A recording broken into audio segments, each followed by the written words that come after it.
கழிவுநீர் குடிநீரோடு கலந்து வந்த காரணத்தினாலே தான் அதை குடித்த மக்கள் பாதிக்கப்பட்டிருக்கிறார்கள்.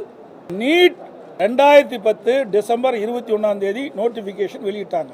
அப்பொழுது மத்தியில் காங்கிரஸ் தலைமையில் கூட்டாட்சி, திமுக மத்திய அமைச்சர்கள் இடம்பெற்றிருந்தது. அதிமுக ஆட்சியில் வந்து அதிமுக இருக்கும்போது தான் வந்தது என்ற தவறான செய்தி தொடர்ந்து முதலமைச்சரும் அமைச்சர்களும் பதிவு செய்து கொண்டிருக்கிறார்கள். அப்போ காங்கிரஸ் ஆட்சி தான் இருந்தது, கூட்டாட்சி தான் இருந்தது. அப்போ ரத்து செஞ்சதா இவ்வளவு உயிரை நாம் இழந்திருக்க வேண்டிய அவசியம் இல்லை.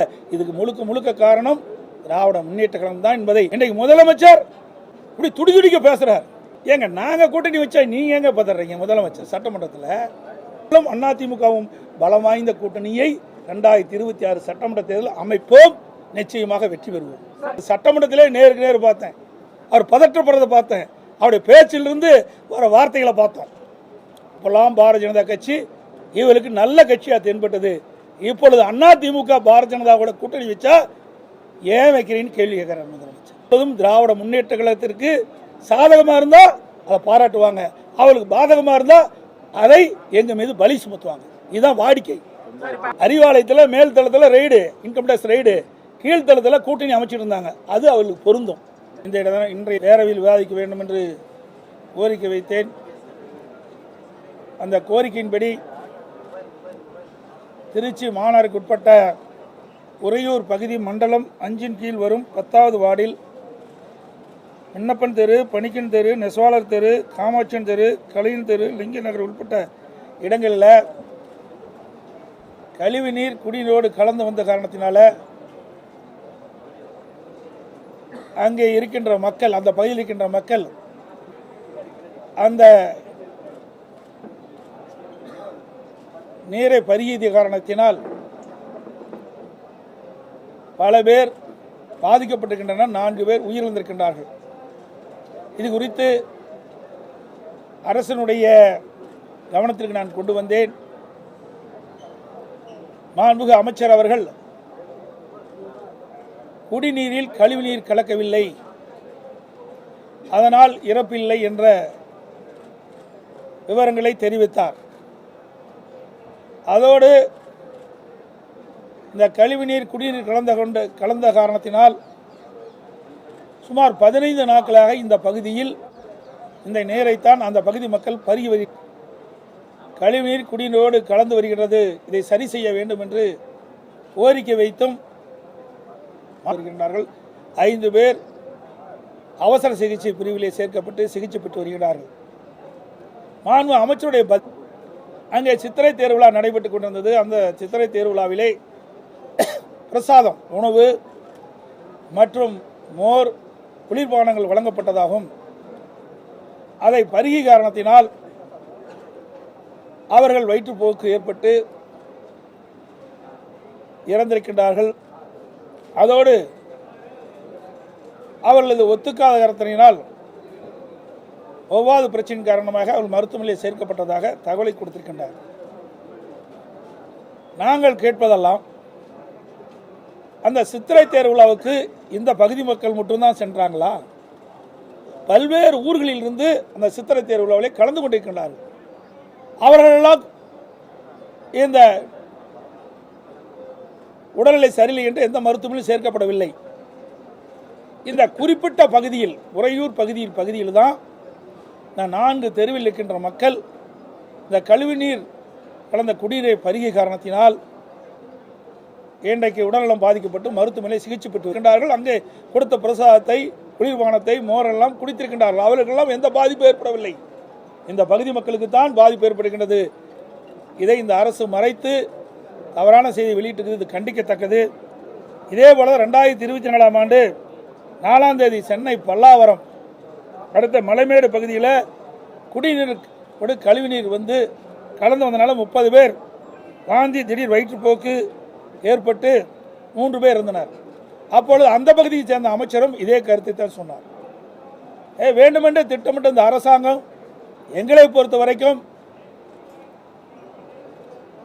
இந்த கழிவுநீர் குடிநீரோடு கலந்து வந்த காரணத்தினாலே தான் அதை குடித்த மக்கள் பாதிக்கப்பட்டிருக்கிறார்கள். இந்த மக்கள் புகார் செய்தும் மாநகராட்சி அதிகாரிகள் இதில் கழிவுநீர் குடிநீர் கலப்பதை சரி செய்யாத காரணத்தினால் இன்றைக்கு இந்த நிலைமைக்கு மக்கள் ஆளாகின்றார்கள். அவர் மீது உரிய நடவடிக்கை எடுக்க வேண்டும் என்று வலியுறுத்தி இருக்கின்றோம்.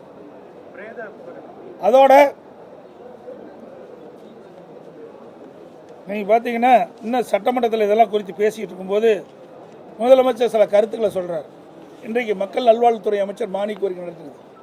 நீட் தேர்வு பற்றி சொல்றார்.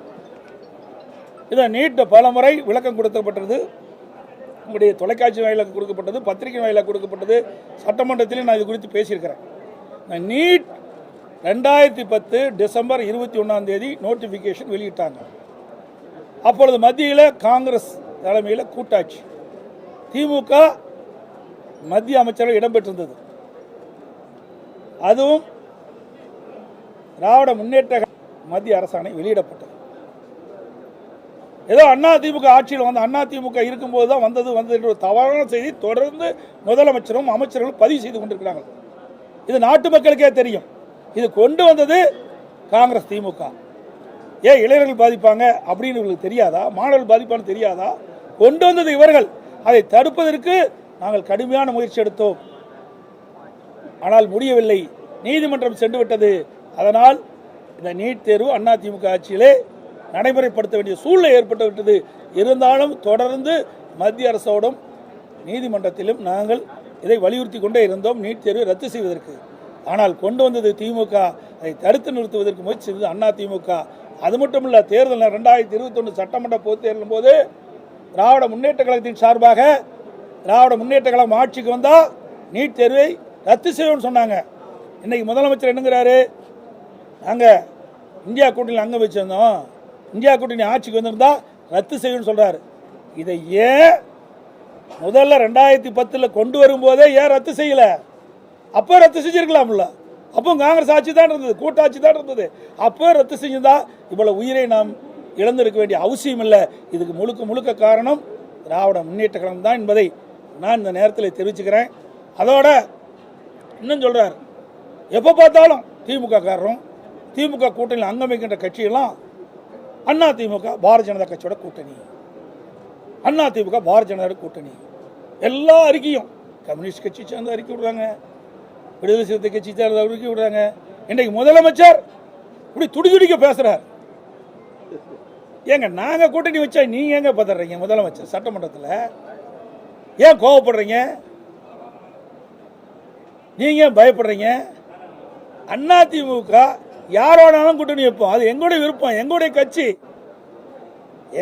கட்சி நடைபெறுகின்ற சட்டமன்ற பொது 2026 சட்டமன்ற பொதுத் தேர்தலில் வெற்றி பெற வேண்டும். ஒவ்வொரு கட்சி வெற்றி பெற வேண்டும் என்பதுதான் கூட்டணி வைக்கிறீங்க. நீங்க எப்ப பார்த்தாலும் பலம் வாய்ந்த கூட்டணி நீங்க சொல்றீங்களே, அது மாதிரி நாங்களும் அதிமுகவும் பலம் வாய்ந்த கூட்டணியை 2026 சட்டமன்ற தேர்தலில் அமைப்போம், நிச்சயமாக வெற்றி பெறுவோம். முதலமைச்சர் இப்படி ஆதங்கப்படுவது, இப்படி அதிர்ந்து போய் பேசுவது பார்க்கின்ற பொழுது பயம் வந்து விட்டது. அதிமுக கூட்டணி அமைக்கப்பட்டு விட்டால் ஆட்சி மாற்றம் ஏற்படும், திமுக ஆட்சி இழக்கும், அதிமுக ஆட்சி வரும் என்று அவர் மனதிலே வந்த காரணத்தில் தான் அந்த வெளிப்பாடு பார்க்கப்படுகிறது. சட்டமன்றத்திலே நேருக்கு நேர் பார்த்தேன், அவர் பதற்றப்படுறதை பார்த்தேன், அவருடைய பேச்சிலிருந்து வர வார்த்தைகளை பார்த்தோம். அதிமுகவை பொறுத்த வரைக்கும் திராவிட முன்னேற்ற கழகத்தை அகற்றப்பட வேண்டும் என்ற ஒத்த கருத்துடைய கட்சிகளெல்லாம் ஒன்றாக இணைத்து வாக்குகள் சிதறாமல் நாங்கள் கூட்டணி அமைப்போம். நிச்சயமாக 2026 சட்டமன்ற தேர்தலிலே திராவிட முன்னேற்ற கழக தலைமையில் அமைக்கப்பட்ட கூட்டணியை வீழ்த்துவோம். அதிமுக கூட்டணி ஆட்சி அமைக்கும், அதிமுக ஆட்சி அமைக்கும்.